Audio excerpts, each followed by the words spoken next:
வெறும் மண்ணல்ல தெய்வம் வாழும் வீடு.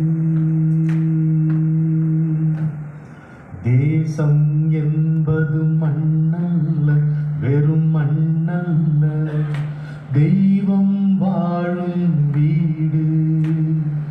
தெய்வம் என்பது கல்லல்ல, வெறும் கல்லல்ல நெஞ்சை மீறும் அன்பு. இதை சொல்லித் தந்தது என் நாடு, பூமியில் இதுதான் பொன்னாடு. இதுவே என்றும் என் வீடு. வந்தே மாதரம்,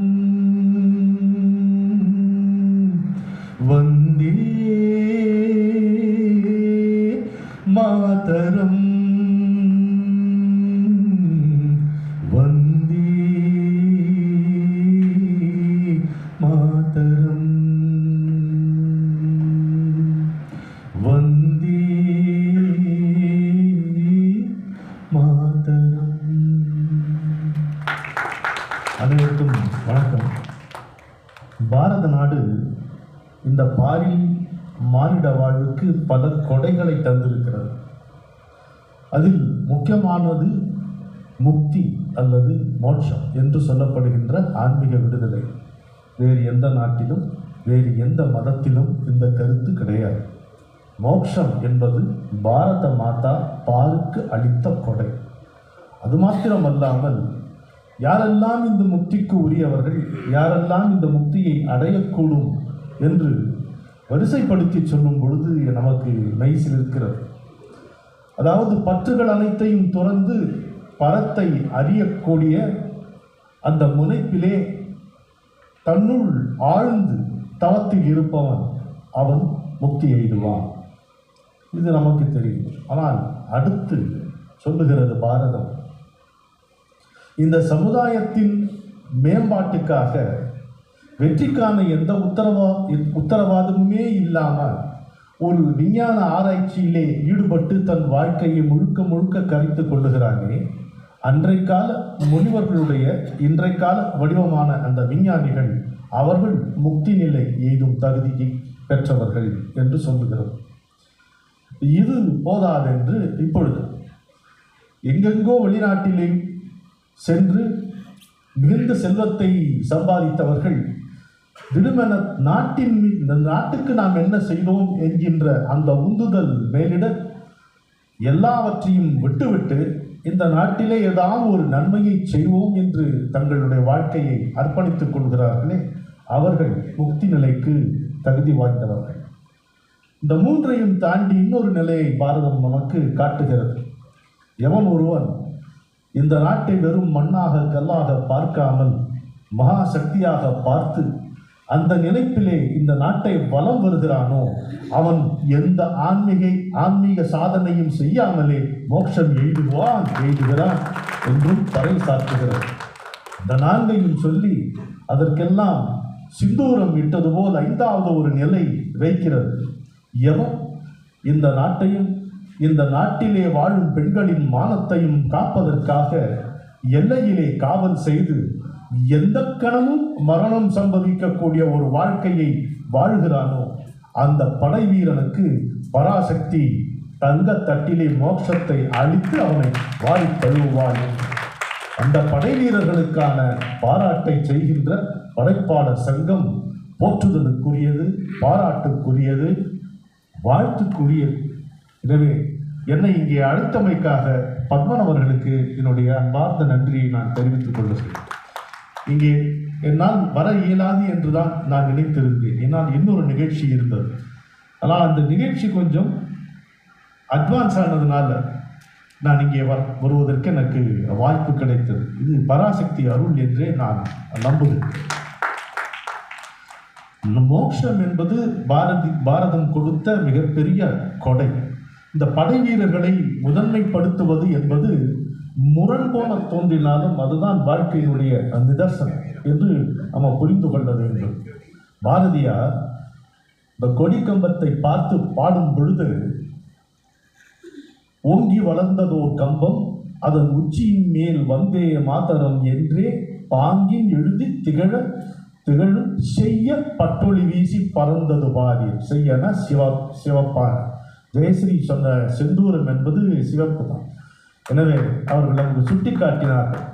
அதனால செந்தூர கொடியை முதலிலேயே பாரதி தரிசித்து விட்டான் என்று நமக்கு தோன்றுகிறது இல்லையா? கம்பத்தின் கீழ் நிற்றல் காணி எங்கும் காணலும் பெரும் இந்த வீரர்களுடைய பெரும் திருக்கூட்டம் என்று சொல்லுகிறார். நம்பக்குரியர் அவ்வீரர் தம் நல்லுயிர் ஈந்தும் கொடியினை காப்பான் என்று சொல்லுகிறார். அந்த கொடி என்பது மானக்கொடி, அது பெண்களின் மாங்கல்ய கொடி.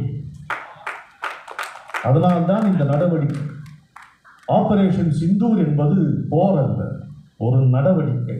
ஏனென்றால் ஆரிய தர்மம் என்றும் சனாதன தர்மம் என்றும் சொல்லப்படுகின்ற நம்முடைய பாரத நெறி ஒரு முக்கியமான கருத்தை வைத்திருக்கிறது. அது பகவத்கீதை மூலமாகவும் பிரகடனப்படுத்தப்பட்டது.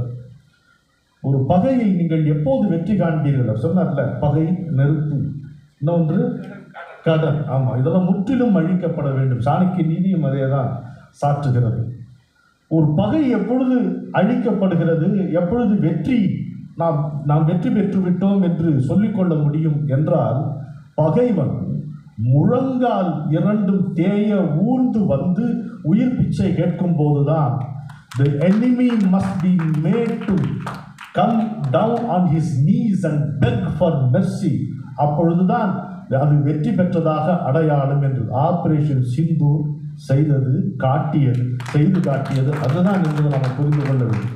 போரல்ல, போருக்கு முன்னேயே எங்கள் நடவடிக்கை இது. இதற்கு மேல் நீ இன்னும் வாலாட்ட முனைந்தால் என்ன ஆகும் என்பதை புரிந்து கொள் என்று பாகிஸ்தானுக்கு மட்டும் புகட்டவில்லை மோடிஜி, இந்த உலகத்துக்கே புகட்டி இருக்கிறார் இந்த பாடம். உலகம் விழித்துக் கொண்டது. விவேக் பாரதி ரொம்ப அருமையாக சொன்னாங்க, விழிக்கும் முன்னே அவர்களுடைய விதி முடிந்து விட்டது என்று. அது அற்புதமான ஒரு கவிதை வரி, நெருப்பு பொரியல். அதுபோல அதனால்தான் நம்ம இப்படி அதை பார்க்க வேண்டும் என்று நான் உங்களிடம் கேட்டுக்கொள்கிறேன். ஒரே ஒரு கவிதை சொல்லி நான் நிறுத்திக் கொள்கிறேன். ஏன்னா பத்மனிடம் நான் அலைபேசியில் அழைத்து வர முடியாது என்று நினைத்தேன். இப்பொழுது எனக்கு வருவதற்கு வாய்ப்பு இருக்கிறது, அனுமதி உண்டா என்று கேட்டேன். பத்மன் கிட்டத்தட்ட என்னை கெட்ட வாரத்தில் திட்டாத குறையாக சொல்லித்தான் இங்கே அழைத்தார். நான் சொன்னேன், நான் வந்தால் ஒரு தொந்தரவு, 2 தொந்தரவு. ஒன்று கவிதைன்னு எதாவது நினச்சிட்டு சொல்லுவேன், இன்னொன்று பாட்டுன்னு எதையாவது நினச்சிட்டு பாடிடுவேனே அப்படின்னு சொன்னேன். 2க்குமே சம்மதமே அப்படின்ட்டு அவர் எதற்கும் துணிந்தவராக தென்பட்டார். ஆனால் அர்த்தராத்திரியில் நேற்று ஒரு கவிதை, நான் நிகழ்ச்சியெல்லாம் முடிஞ்சு நான் வீட்டுக்கு போகிறது 11 மணி ஆகிடுச்சு. அகமும் புறமும் அறமே நெறியன சுகமாய் வாழ்ந்த சுதந்திர நாடு. அகமும் புறமும் அறமே நெறியன சுகமாய் வாழ்ந்த சுதந்திர நாடு. சுகமும் துயரும் சூழ்நிலை என்றே சொல்லிக் கொடுத்த சுந்தர வீடு. சுகமும் துயரும் சூழ்நிலை என்றே சொல்லிக் கொடுத்த சுந்தர வீடு. இகத்தில் பரமும் பரத்தில் இகமும் இணைத்து பழகிய ஞானக்கோடு. இகத்தில் பரமும் பரத்தில் இகமும் இணைத்து பழகிய ஞானக்கோடு. இதை அகத்தில் இருத்தி அம்மா என்றே அல்லும் பகலும் அழகால் பாடு. வந்தே மாதரம், ஜெய ஜெய வந்தே மாதரம். சொல்லுங்க, வந்தே மாதரம், ஜெய ஜெய வந்தே மாதரம். பாரினும் மங்கை, இந்த உலகமே ஒரு மங்கை, பாரினும் மங்கையின் பரந்த நெற்றியில் பாரதம் தானடி சிந்தூரம். பாரெனும் மங்கையின் பரந்த நெற்றியில் பாரதம் தானடி சிந்தூரம். அது யாரையும் அணைக்கும், யாரையும் ஜெயிக்கும், அச்சம் நமக்கு வெகு தூரம். அது யாரையும் அணைக்கும், யாரையும் ஜெயிக்கும், அச்சம் நமக்கு வெகு தூரம். ஊரென உறவென உள்ளே வந்தால் உள்ளன்போடு வரவேற்கும். அது போரென வந்தால் புடைத்து நொறுக்கி புல்லரை புழுதியில் புரளவிடும்.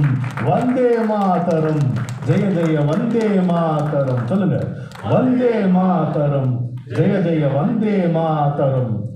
100,000 நதி வளைந்தாலும் ஒற்றை கடலில் சேரும். 100,000 நதி வளைந்தாலும் ஒற்றை கடலில் சேரும். ஒற்றுமையை பகை முற்றுகையிட்டால் ஒரு குரலில் தான் பேசும். ஒற்றுமையை பகை முற்றுகையிட்டால் ஒரு குரலில் தான் பேசும். அர்ஜுனனின் வில் அச்சுதனின் சொல், அர்ஜுனனின் வில் அச்சுதனின் சொல் காயவே இல்லை ஈரம்.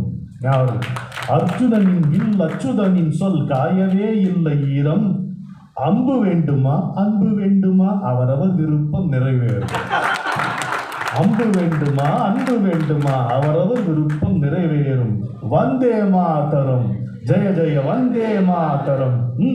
வந்தே மாதரம் ஜெய ஜெய வந்தே மாதரம். ஒற்றை சாமி 1000 விதமாய் உவந்து அளித்த பூமி. ஒற்றை சாமி 1000 விதமாய் உவந்து அளித்த பூமி. ஒவ்வொருவருக்கும் ஒவ்வொரு பாதை உரிமை கொடுத்த பூமி. இறங்கி கிடையாது. ஒவ்வொருவருக்கும் ஒவ்வொரு பாதை உரிமை கொடுத்த பூமி. இற்றை திங்களில் அற்றை கவிதையை இணைத்து ரசித்த பூமி. இற்றை திங்களில் அற்றை கவிதையை இணைத்து ரசித்த பூமி. எங்கள் பாரத பூமி, இதிலே எல்லா உயிரும் சாமி. எங்கள் பாரத பூமி, இதில் எல்லா உயிரும் சாமி. ஓஹோ வந்தே மாதரம் ஜெய ஜெய வந்தே மாதரம். வந்தே மாதரம் ஜெய ஜெய வந்தே மாதரம். அலைவாயிலே அவுணரை கொன்றே அனலுற நிற்பவன் செந்தூரன். அலைவாயிலே அவுணரை கொன்றே அனலுற நிற்பவன் செந்தூரன். மலை உச்சியிலே மலிநரை வென்றே மதர்ப்புடன் நிற்பவன் சிந்தூரன். அலைவாயிலே அவுணரை கொன்றே அனலுற நிற்பவன் செந்தூரன். மலை உச்சியிலே மலிநரை வென்றே மதர்ப்புடன் நிற்பவன் சிந்தூரன். தொலைவினிலே ஒரு துந்துபி நாதம், தொலைவினிலே ஒரு துந்துபி நாதம் தும் துர்காயை என்னும். தொலைவினிலே ஒரு துந்துபி நாதம் தும் துர்காயை என்னும். உலகம் அனைத்தையும் ஊடுருவும் கனல் உதித்த பாரதம் வெல்லும். ஆபாதார நவஸ்தலாந்த பவன பிரம்மாண்ட மாவிஸ்புர ஜோதி ஸ்பாட்டிக லிங்கம் அப்படின்னு ஸ்ரீருத்ரத்தில் சிவன் தோன்றியது. 7 உலகங்களையும் ஊடுருவி நின்று ஒளித்தூணாக பரமேஸ்வரனை வர்ணிக்கிறது ஸ்ரீருத்தம். உலகம் அனைத்தையும் ஊடுருவும் கனல் உதித்த பாரதம் வெல்லும். வந்தே மாதரம் ஜெய ஜெய வந்தே மாதரம். வந்தே மாதரம் ஜெய ஜெய வந்தே மாதரம்.